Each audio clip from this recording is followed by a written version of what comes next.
Mistakes we made. I mean, so I'll give you a minute and just Yeah. rehash a quote that I always like to cite about Dyson. He, the Hoover maker, he said, "Well, I had to like make 1,000 mistakes so that I got the right one in the end." I mean, you have like so many iterations of the final product, but each one of them Yeah. had to be a huge mistake until he found out exactly which one he wanted. Did you find that you made a lot of shorts along the way that just weren't good enough and not the quality that you had in mind? Totally. Yeah. Like literally I would say like our first swim short prototype that we made was like literally felt like our raincoat. We are like, we want to have this, like, we want to have a fabric that felt like this. And then,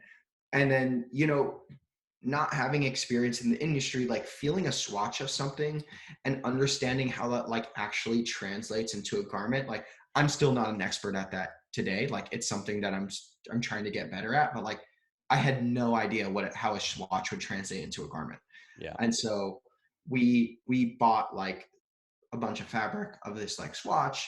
And you know, the cut was actually correct, relatively correct, and is not too far from like our current cut, but the fabric and the trim were just so far off from like what we wanted. Right. Um, and we found that like, look, like we can't just kind of leave it to somebody to help us like make all of the decisions. Like we have to go out and like get the inputs ourselves, find the inputs ourselves, and be prescriptive and like touch and feel things rather than getting a package of like 10 things shipped to us and say, here are 10 swatches, pick from them, and this is it. Like I went to a trade show, and like every time I go, I'm touching hundreds, if not like thousands of swatches of things, Right. to because only in person and only when you feel the hand do you really understand like what does that translate into a garment.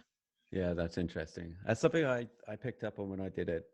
I did a very small course at a fashion school here, like an evening course, right, in Nice. London. And one of the first modules was fabric manipulation, and Yeah. you have to kind of get a load of fabric and drape it around like a mannequin, like you see behind me here.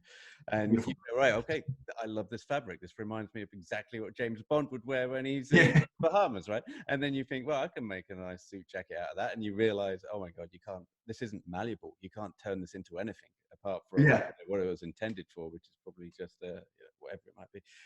So yeah, I think I really feel you there that you think, well, I can see it. It looks good on the eye, but if you want to try and turn it into what you had in your mind, then it can be it's worlds apart, right?